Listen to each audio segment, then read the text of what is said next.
falar diretamente do Instituto de Ciências Biomédicas Abel Salazar no Porto. Temos o enorme prazer de ter connosco o professor Alexandre Quintanilha. O professor Quintanilha é professor de Biofísica aqui no Instituto e interessa-se particularmente pela interdisciplinariedade das ciências da vida. O professor Alexandre Quintanilha é este ano presidente da Comissão Científica do primeiro AICUS Biomedical Congress, an Innovative Multidisciplinary Approach to Life Sciences, que será realizado aqui no Porto em abril de 2013 e que procurará reunir temáticas das várias ciências da vida, que se estendem desde a medicina humana à medicina veterinária, à bioengenharia, à bioquímica e às ciências do meio aquático. Bom dia, professor. Bom dia. Antes de mais, gostaríamos de saber a sua opinião sobre este tema, sobre este congresso, sobre este projeto, e se ficou surpreendido com esta ideia, e porquê? Eu fiquei surpreendido e um bocadinho envergonhado, porque eu acho que esta ideia já devia ter partido dos docentes há muito tempo, e portanto fiquei muito satisfeito de serem vocês a proporem esta reunião.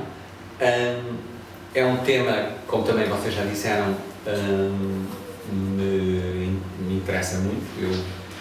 Eu até não sei se sou um bom ou um mau exemplo disso. Eu interessei-me, depois de ser muito mau aluno no liceu, comecei a me interessar essencialmente pela física e pela biologia. Primeiro fiz física, aliás comecei por fazer engenharia, mas depois percebi, naquela altura, quando eu fiz o primeiro em engenharia, o curso em Joanesburgo não tinha mulheres, só tinha homens.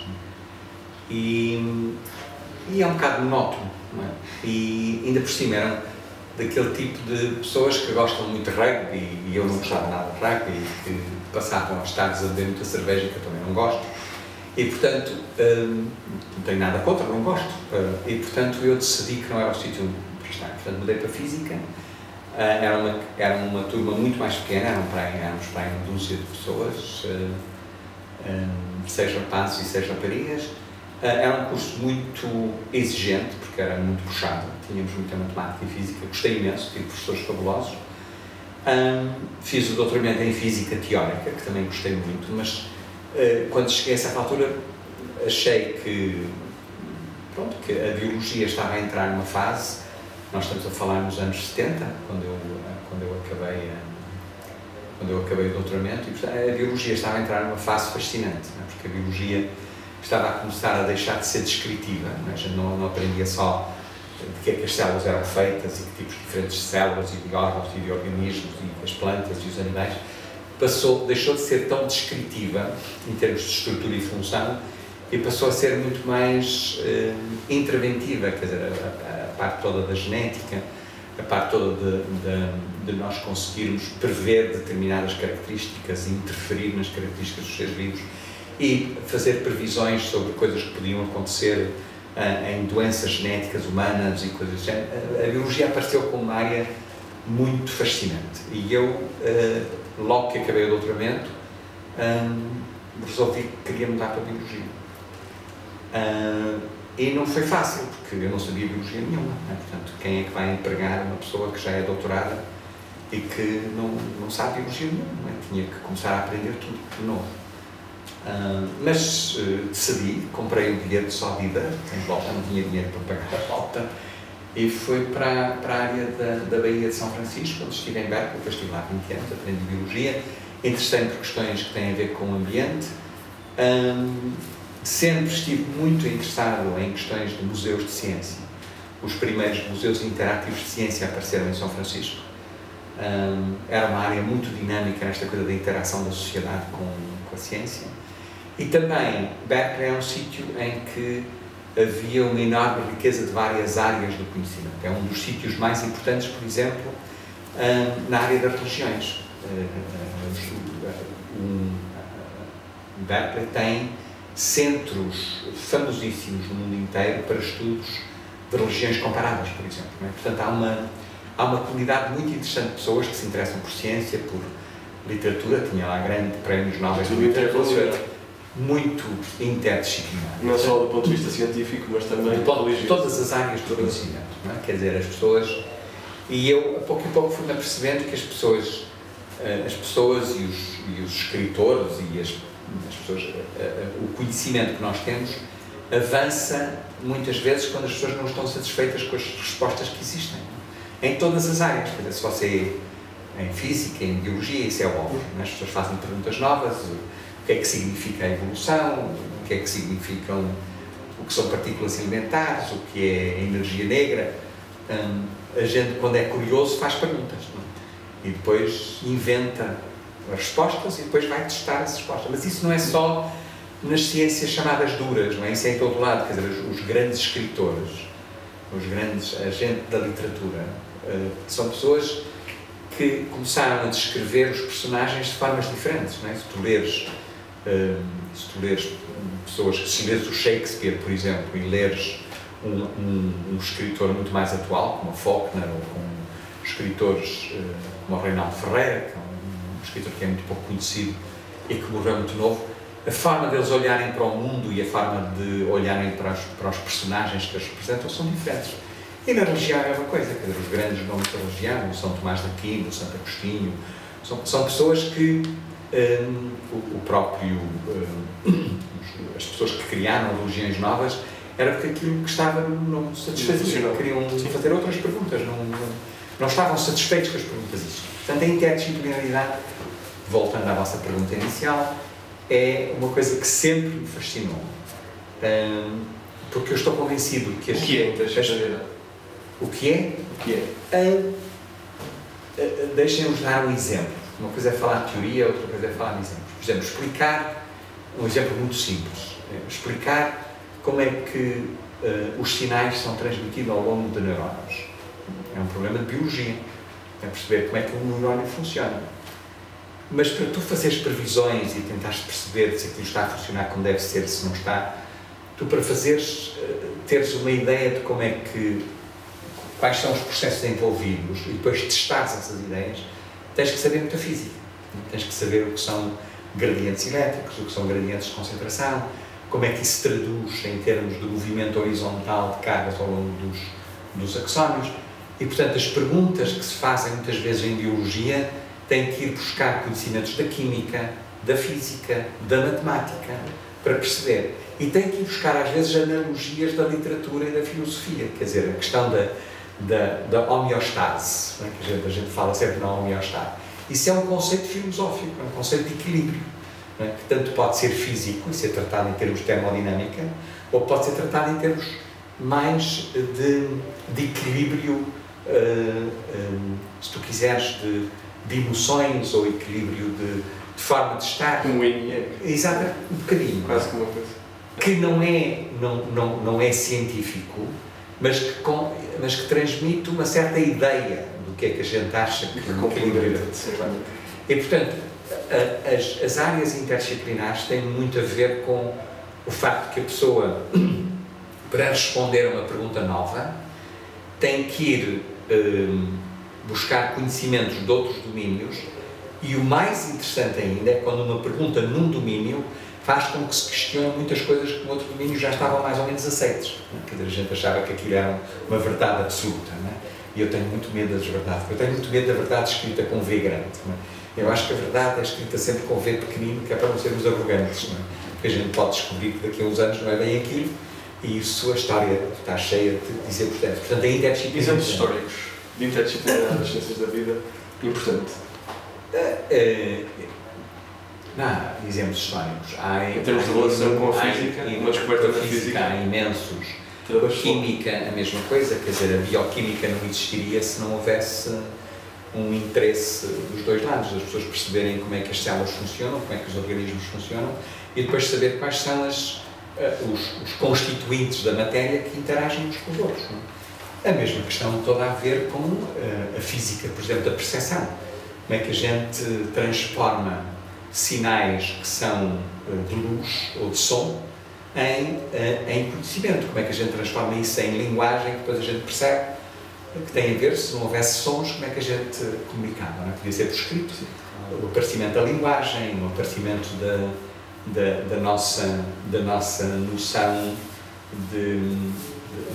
por exemplo, de doença e saúde. Quer dizer, vocês muitas vezes é fácil olhar para uma pessoa às vezes e perceber que a pessoa tem qualquer coisa que não está bem. Não é sempre fácil, mas a gente tem muitas vezes a percepção só por olhar, sem ser médico, eu não sou médico, não é? Quer dizer, e eu consigo perceber que há pessoas que não estão bem, não é? Ou fisicamente, ou psiquicamente, etc. Isso tem a ver com a forma como nós interpretamos imagens, não é? E, portanto, isso tem a ver com luz, tem a ver com sinais, tem a ver com a interpretação do cérebro, em que sítio é que isso se faz, e as neurociências são uma das áreas mais fascinantes nesta altura, porque isto é uma caixa negra, não é? Quer dizer, vocês fazem ressonâncias magnéticas e veem um sítio lá a fazer sinais e depois dizem, é ali que está, não é? Mas não é bem assim. Isso é um bocado de morfologia um bocadinho mais sofisticada, não é? Com a imagem. Portanto, a interdisciplinaridade faz com que as pessoas, e a matemática, por exemplo, tem a forma da gente simular determinados processos, muitas vezes tem a ver com formas matemáticas de fazer. A complexidade, a teoria do caos, essas coisas que estão introduzidas a pouco e pouco, não é? Na biologia, para perceber, no fundo, para nós percebermos também noções que têm muito a ver com probabilidades. Nós temos muita dificuldade em perceber probabilidades, não é? A grande maioria do público acha que quando vem nas notícias que há 20% de probabilidade de ter chuva hoje, acham que vai chover 20% do dia e 80% do dia não vai chover, não é? Quer dizer, isto é de uma falta sim, uma falta de... é uma espécie de ignorância estatística, não é? Quer dizer, infelizmente o ICBAS foi criado na altura com o objetivo de fazer com que a famosíssima frase, não é? Quem só sabe medicina, o médico só sabe medicina, nem médico é, ou não sei como é que nem medicina sabe, foi uma coisa que me atraiu muito, não é? Porque eu acho que a medicina não é só saber como é que funcionam as drogas, nem é saber como é que os instrumentos funcionam. Há toda uma outra parte da medicina que eu preferi há bocado, a gente olhar e perceber, ouvir, saber ouvir, não é? Saber interpretar o que as pessoas dizem, não é? E isso não tem a ver só com conhecimentos de informação, não é só a informação. É a sensibilidade. É a sensibilidade que também se adquire, não é? Quer dizer, através da literatura, do cinema, do teatro, da pintura, de variedíssimas coisas, não é? O problema da interdisciplinaridade, há problemas, não é? Porque as pessoas acham que uma pessoa muito interdisciplinar não sabe muito pouco de muita coisa, não é? É pouco especializado. É pouco especializado. Mas como a ênfase no mundo atual em todas as áreas é para a especialidade, haver um número significativamente pequeno de pessoas que não sejam só especializadas, acho que é um bónus. É um bónus para a sociedade, é um bónus para nós todos.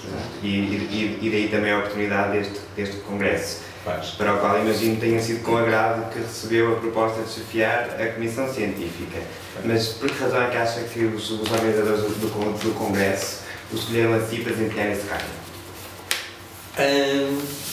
Se calhar por ser o mais velho, eu sou o professor mais velho da escola, não é? Agora, os outros mais velhos todos se reformaram, eu sou o decano da escola, portanto, isso deve ter pesado alguma coisa. Depois, porque já toda a gente sabe que, já não é segredo nenhum, que eu me interesso por questões que têm a ver com a forma como se constrói uma melhor sociedade, não é? Quer dizer, eu sempre interessei muito por aspectos que têm a ver, muitas vezes, muito controversos, não é?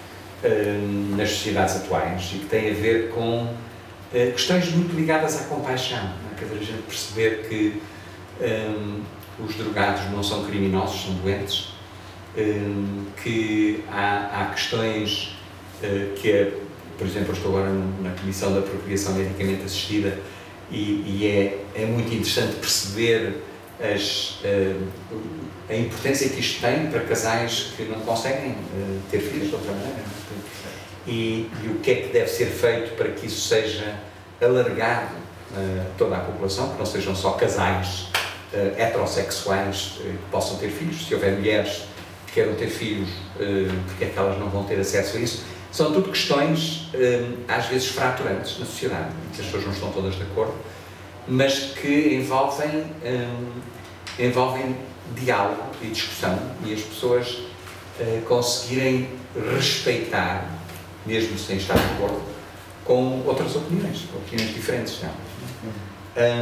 Também estive muito envolvido nas questões todas do aborto, quando houve grandes discussões a nível nacional, em que eu também interferi e acho que interferi de uma forma muito calma, quer dizer, não há ninguém no mundo que seja a favor do aborto, não é? Ninguém é a favor de abortar. A questão era se nós devíamos fazer com que mulheres que têm uma dificuldade enorme em tomar essa decisão, que não me parece que em alguma forma seja fácil, a gente ainda as criminalize por isso, não é? Que já é tão difícil tomar essas posições que eu acho que a gente tem que ter muito cuidado nesse processo. E, portanto, eu fui sempre uma pessoa que me envolvi muito em questões desse tipo, fraturantes, mas também o facto de que eu sempre achei que, e eu só dou aulas ao primeiro ano e ao primeiro semestre, há muito tempo, e sempre achei que o primeiro semestre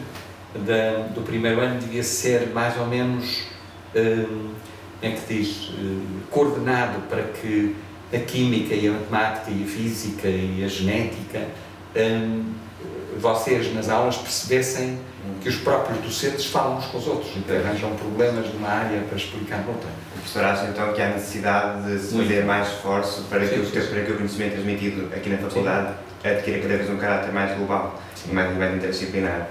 E acha que isso pode ser mesmo aplicável à interdisciplinar das ciências e como poderá ser aplicável? Eu gostaria de acreditar que nós ainda não perdemos a noção inicial da criação de línguas e que, apesar de ser fácil ou relativamente fácil, e às vezes há muitos constrangimentos para que as grandes licenciaturas se separem umas das outras, até porque as pessoas, apesar de eu não gostar, a maior parte das pessoas gostam de usar camisolas, não é? Acham que eu não gosto nada de camisolas, sou mais oposto às camisolas possíveis, portanto, mas percebo que as pessoas precisem, não é? Quer dizer, eu sou aluno de medicina, eu sou aluno de bioquímica, eu sou aluno de bioengenharia, e sou muito melhor que os outros todos, como é óbvio, não é? Quer dizer, os outros todos, coitadinhos. Apesar disso ser normal acontecer, eu acho que tudo o que se puder fazer para que essas pessoas não se afastem umas das outras e falem umas com as outras e percebam quais são as questões científicas até muito interessantes que aparecem nestas várias áreas, eu acho que isso é muito positivo. Não é fácil de fazer, não é? Porque vocês têm que ter um mínimo de conhecimentos para poderem depois funcionar como profissionais, não é? Quer dizer, mas se 20% ou 25% do vosso curso for feito de maneira a vos esforçar para que vocês tenham treino em áreas muito diferentes, eu via isso como muito positivo. Aliás, não é nenhuma coisa original, não é? Quer dizer, eu em Berkeley já sentia isso, quer dizer, eu quando lá estava, todos os alunos da universidade tinham que tirar, acho que era 15 a 20% das suas disciplinas tinham que ser em áreas completamente diferentes, não tinham nada a ver. Não? E eu próprio dei uma disciplina de fisiologia durante muitos anos para não cientistas. E posso-vos dizer que foi a disciplina que mais gozo me deu dar. Porque as perguntas que se me faziam, eu muitas vezes, nunca ninguém tinha feito essas perguntas. Eram perguntas tão originais, tão diferentes, tão fora da caixa, que era fascinante, porque eram alunos de literatura, de direito, de arquitetura, que vinham, os americanos estão obcecados pela saúde, não é? E, portanto, uma cadeira de fisiologia elementar, eu tinha 1.600 alunos, não era dado num auditório, mais 2 com televisões ao lado, mas era a disciplina que eu mais gostava de dar, porque era aquela que tinha as perguntas mais interessantes. Portanto, eu também isto não é uma invenção minha, não é nenhuma criatividade minha, é uma questão que eu já vivi e que percebi qual era a riqueza disto. Não é? E, portanto, acho, e aliás o processo de Bolonha permite isso perfeitamente, o que é que não é muito usado. Vocês serem forçados em ter que buscar cadeiras em outras faculdades. Irem em outro sítio, irem à Faculdade de Letras, irem à Faculdade de Direito, irem a... É complicado quando não há um campus. Não é? Em Berkeley é fácil. Pois, em Berkeley era muito fácil, porque estava tudo num relevado lindíssimo e as pessoas andavam a passear de um lado para o outro. Aqui é mais complicado. Não é? Mas não é impossível.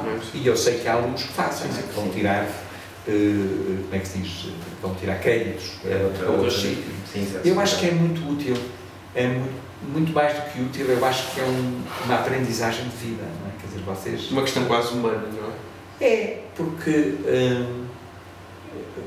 o ser muito bom profissional não é só ter muita informação, não é? Quer dizer, e a informação vocês podem buscar nos livros e na internet, não é? Quer dizer, agora a maior parte das pessoas, quando vai ao médico, já viu tudo na internet e chega lá e diz ao médico o que é que precisa, não é? Já percebeu tudo na internet, não é? E acha que o médico não sabe nada do assunto se não souber o que ele sabe, não é? Portanto, a informação sozinha não é educação. O professor Nuno Grande dizia de Abel Salazar que Abel Salazar não cabia em chavetas sistematizantes e que para ele havia quase que um anarquismo científico porque não havia divisórias estanques entre as diversas ciências. E nós, se calhar, até podemos extrapolar isto para a frase do Átrio: quem só sabe medicina, nem medicina sabe. O que eu pergunto é como é que nós, estudantes, podemos procurar, por um lado, especializar-nos, mas por outro lado conseguir desafunilar ao ponto de conseguirmos abarcar a ciência como um todo. Bem, eu percebo. Se calhar não é fácil. Quer dizer, eu não tenho uma fórmula. Não tenho fórmulas, não é? Isto não é por equações que isso faz. Não é? Eu acho que cada um e cada uma tem que encontrar a sua trajetória. Não é? Como eu vos disse, eu até ao 5º ano do liceu, que agora se chama o 9º ano, eu passava com 9,5, 10. E não tinha problema nenhum com isso, nem os meus pais tinham um grande problema. E depois, no 5º ano, chegou um professor que fez uma coisa, a única coisa que ele fez foi, um professor de Ciências Naturais, que em vez de falar das plantas, eu estava em Moçambique, em vez de falar das plantas da Europa, eu, até ao 5º ano, nunca tinha visto nem uma pereira, nem uma macieira, nem um cerejeiro, nunca tinha visto, não havia em África, não? Quer dizer, eu sabia que havia bananeiras e papaieiras e mangas e essas coisas todas. E ele fez uma coisa muito engraçada, começou-nos a falar não só da riqueza botânica da África, como também começou-nos a levar a sítios extraordinários. Nós fomos a uma barreira de corais que existia ao pé de Lourenço de Marcos, que é uma coisa que vocês aqui veem só nos filmes, não é? Não veem. O poder ir nadar e ver a barreira de corais e ver a coisa fascinante, ir a um mangal, por exemplo, em que há peixes que têm galras e pulmões e que saem cá para fora e ficam a respirar todos satisfeitos em cima das coisas do mangal. Eu, de repente, fiquei fascinado. E, portanto, ele foi a pessoa que mudou a minha forma de estar. E eu lembro-me que no primeiro trimestre eu tive para aí 10, se calhar eram 9,5, eram 10. Depois no segundo tive 14, e o meu pai achou-se um bocado estranho. E depois no último tive 19. E ele foi ver as notas, que não acreditava que eu tinha tido 19 a Ciências Naturais. E depois daí comecei a me interessar. Mas depois fui para a Física, porque o professor de Física era o pior que eu já tinha tido. Eu não percebia nada do que ele dizia. Ele caía do estrado, escrevia tudo em cima umas coisas das outras. E eu achei a Física de tal maneira fascinante, porque não percebia que foi isso que eu escolhi. Portanto, a minha trajetória é minha, não é a vossa, não pode ser. O que eu acho é que tudo aquilo que possa ser feito para estimular a curiosidade, acho que é positivo. Porque se vocês forem curiosos, se vocês saírem de um treino académico sendo curiosos, vocês quiserem aprender, vão aprender por vocês próprios, não é? Quer dizer, se tiverem vontade de saber mais de qualquer coisa, não é aquilo que vos obrigam a saber, é aquilo que vocês querem vir a saber. Portanto, como é que isso se faz? Não há regras, não é? Quer dizer, como é que se ensina uma pessoa a ser curiosa? Pois.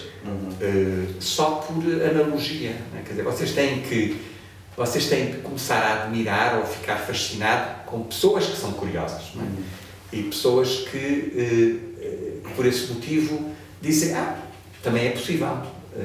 Mas as aulas de Biofísica eram espetaculares para isto. Não sei, quer dizer, havia algumas aulas que sim, outras se calhar que não, eu acho é que os professores mais séniores... Aquelas aulas que o professor chamava Alice no País das Maravilhas, quase.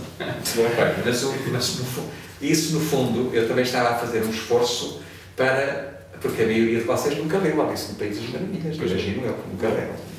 Só vi o filme. Exatamente, é como o Frankenstein, também nunca, toda a gente sabe o nome, mas nunca ninguém leu o Frankenstein. Não é? E o livro é um livro absolutamente admirável, é um livro escrito por uma miúda de 20 anos, não é?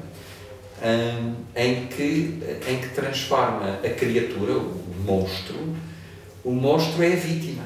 Não é? Isto é uma coisa linda, e escrever isto aos 20 anos, ter a percepção para fazer isso, é extraordinário. Portanto, eu acho que as pessoas mais sérias devem ensinar só aos primeiros anos, não é? Porque acho que eles fazem a diferença. Vocês chegam depois de uma competição enorme para ver se têm as notas mais altas para entrarem no curso que querem, não é? Portanto, não é propriamente muito motivante andar a amarrar só para ter boas notas, não é? É só para saber vomitar tudo aquilo de maneira que tenham uma nota. Isso é a obsessão. Quem chega ao fim do secundário, infelizmente, é ter as notas que lhes permitem escolher a cadeira, o curso que querem ter. Não é? Isso é deprimente. A gente pensar que a única motivação para acabar o 12º ano é ter notas para permitir que a gente faça escolhas é realista, é muito realista, mas eu acho muito deprimente. E, portanto, acho que no início da universidade vocês têm que ter contacto com pessoas que abrem um bocadinho as vossas, não sei como é que se chama, os cavalos, abram um bocadinho e que vocês consigam perceber que as várias áreas do conhecimento não são estanques. Não são... O professor acha que este congresso também pode surgir para ajudar a esse efeito, é consciencializar essa necessidade urgente da ciência? Eu acho que os temas que nós escolhemos para o congresso são temas que fazem exatamente isso, quer dizer, ajudam as pessoas a perceber até que ponto é que a medicina, a bioengenharia e a veterinária têm coisas para aprender uns com os outros, não é? Quer dizer, a medicina regenerativa, a parte toda do melhoramento humano, como é que a gente lida com a velhice, como é que o envelhecimento também faz parte, não é? Por exemplo, porque é que não há uma especialidade de geriatria nesta altura? Não há, o que é grave, não é? Porque ainda há população, também não está a dizer, há uma parte da população bastante grande, e perceber que o melhoramento, o que se chama em inglês o enhancement, o human enhancement, tem um significado diferente em várias alturas da vida. Por exemplo, no envelhecimento, uma pessoa que envelhece, todas as nossas funções começam a cair. Portanto, se calhar, aquilo que a uma idade adulta, 40 anos, não é considerado como melhoramento, não é? Quer dizer, a substituição de um coração, quando tu tens 40 anos, não é melhoramento, é terapia. Ok? Será que aos 90 anos a substituição de um coração é terapia ou é melhoramento? Porque, no fundo, aos 90 anos o coração não tem obrigação nenhuma de continuar a funcionar. E, portanto, em relação àquilo que é normal aos 90 anos, um transplante de coração já não é terapia. Ou é uma mistura de terapia com melhoramento. E tentar distinguir estas questões, não é? Quer dizer, fazer com que implantes no cérebro possam dar ordens através do pensamento para mulheres conseguirem buscar com um braço artificial uma chave de café para beber só de pensamento. O que é que isso significa quando um dia a gente, em vez de dar ordens para cá fora, começam a entrar informações de fora para interferir na forma como vocês pensam? O que é que isso tem a ver de maravilhoso mundo novo que assusta e que fascina as pessoas? Portanto, esta ligação entre várias áreas, ou por exemplo, na área do CNA, por exemplo, em que perceber que os recursos naturais estão em risco de serem usados demasiado, mal usados, porque é que nós abusamos um pouco daquilo que é a natureza, não é? E que se calhar não conseguimos sustentar uma população de 7 mil milhões de habitantes, não é? Se todos começarmos a viver como os americanos e os europeus, não dá. É óbvio, não é? Quer dizer, é totalmente impossível. Este planeta não suporta que 7 mil milhões de pessoas vivam com o nível de consumo que têm os americanos e os europeus. Não é possível. É só porque há pessoas no Bangladesh que não consomem nada e que vivem na pobreza é que nós podemos ter o luxo de vivermos da forma como vivemos. Não é? Se isto fosse repartido por igual e toda a gente, ou todos nós, baixávamos muito o nosso nível de consumo, ou se permitíssemos que os outros todos começassem a consumir da mesma maneira, pergunta, será que o planeta resiste? São perguntas que a gente não tem hipóteses, não é? Faz projeções, etc., mas não é claro que funciona dessa maneira. Portanto, os temas têm muito a ver, e depois tem uma parte também, portanto, uma coisa é sobre usos e abusos dos recursos naturais, o outro grande tema é o tema do envelhecimento e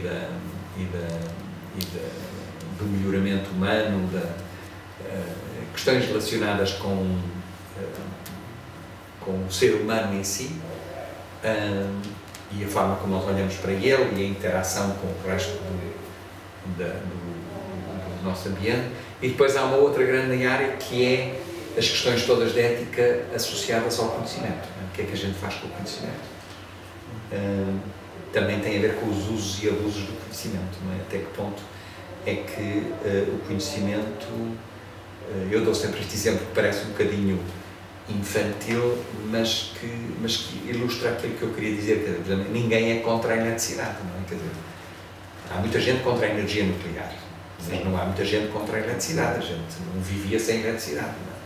E, no entanto, há países supostamente civilizados que usam a eletricidade para matar pessoas, não é? A cadeira elétrica ainda é uma forma de eliminar pessoas em muitos sítios do globo, não é? O facto de a eletricidade ser usada para matar gente e desta forma absolutamente iníqua não quer dizer que a eletricidade seja má, não é? E a engenharia genética é a mesma coisa e o melhoramento humano é a mesma coisa, quer dizer, a forma como tu usas o conhecimento depende dos objetivos, não é? E depende daquilo que tu queres fazer com isso. Portanto, acho que nestas áreas todas, na medicina, na bioengenharia, nas ciências matemáticas, na bioquímica, na veterinária, são tudo questões muito atuais. Prevê-se, portanto, um congresso completamente amplo nesse sentido. Sim, esse é o meu medo. É o medo que eu tenho. Objetivos. Pois. O medo que eu tenho é que seja um bocadinho, que seja demasiadamente vago, não é? Quer dizer, e, portanto, nós temos que, o desafio é encontrar pessoas que, ao falarem de temas que são interdisciplinares, possam ilustrar com exemplos específicos, para as pessoas perceberem de que é que estamos a falar. Que é muito mais fácil a gente perceber através de um exemplo, não é? Quer dizer, a procriação medicamente assistida, não é? Quando começou, havia muita gente cheia de medo que ficassem rotuladas como serem bebés proveta, não é? Quer dizer, olha, lá vai aquele que foi bebé proveta, não é? E havia muita gente com muito receio disso, não é? Muito agradável a gente passar o resto da vida a ser conhecido como o primeiro bebé proveta que foi feito, não é? Assim, há pessoas a quem isso não deve ser agradável pensar nisso. Não é? Hoje em dia há centenas de milhares de crianças que nasceram dessa maneira. E, portanto, são estes exemplos específicos que ajudam as pessoas a saírem da caixa e a dizerem, pois, não tinha pensado, se calhar se eu me puser na posição da outra pessoa, tenho uma visão diferente. Eu acho que a gente ter curiosidade não é só pelo conhecimento, mas é pelo outro. Saber que o outro tem uma forma diferente de olhar para aquilo que considera importante na vida, não é?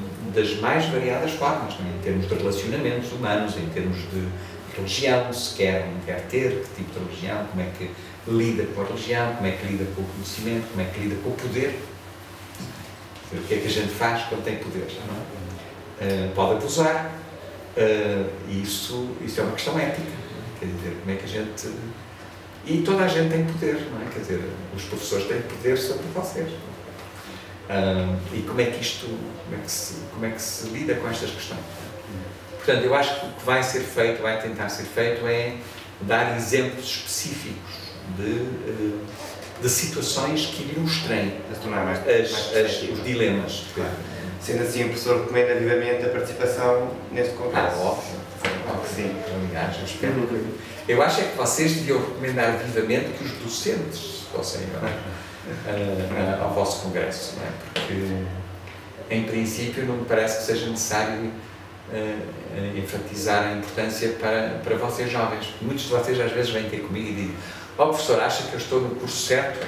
Vou ter emprego daqui a 5 anos? Não é? E eu digo sempre, eu não faço a mínima ideia. Daqui a 5 anos o mundo é completamente diferente. E portanto, o que eu acho que vocês devem fazer é fazer aquilo que gostam, ou que julgam que gostam. Não é? E depois vê-se. E não terem... eu, quando fui para Berkeley, não tinha trabalho. Eu cheguei lá os primeiros 6 meses, andei a lavar material de vidro nos laboratórios para me pagarem. O que é que faz com um físico teórico num laboratório que estuda mitocôndrias? Não é? Quer dizer, não serve nada, a física teórica não serve nada para isolar mitocôndrias. Eu nem sabia prepará-las. Aquela coisa de matar o rato, tirar o fígado, fazer um milkshake com o fígado. E portanto não foi nada fácil. Foi um salto no vazio. Ainda por cima, porque os meus pais estavam em Moçambique, não tinha, naquela altura, ainda estávamos na guerra colonial, era impossível, se eu tivesse algum problema, eles não podiam mandar dinheiro. Portanto, eu tinha que sobreviver à minha custa, não é? Quer dizer, e não foi nada fácil. Eu, aliás, fui muito assustado, mas também muito excitado. E a excitação deu para colmatar o susto. E, portanto, foi provavelmente a decisão mais importante que eu tive. E nessa altura dizer, eu já sei física que chega, agora vou aprender biologia, vou começar do zero outra vez. Não é? E não há, eu tenho muito medo de fazer recomendações sobre o que é que deve estudar, ou qual é o curso que vos vai garantir. Vocês médicos sabem isso muito bem, já não é garantido que vocês vão ter absorção no mercado. A não ser que vão para a África, ou o Brasil, ou a China, ou coisa do género. Portanto, já essa questão da garantia de emprego já não existe. E, portanto, as pessoas num mundo, numa democracia, num mundo civilizado, as pessoas que vão ter emprego são aquelas que são vistas como as mais interessantes para aquele trabalho. Quer dizer, se vocês tiverem motivação, se forem interessados, se forem curiosos, se quiserem aprender, quem é que não quer ter vocês ao pé? Não é? Só atrasados mentais que não gostam disso, não gostam que vocês façam perguntas inconvenientes e que muitas vezes para as quais não terem as respostas claras, não sei. Bom, professor, acho que está tudo. Muito obrigado pelo tempo que esteve connosco e pela atenção que nos disponibilizou. Tenho muito gosto e espero que seja um grande sucesso. Muito bem, a Corino Magazine também recomenda o AICOS Biomedical Congress. Bom dia a todos.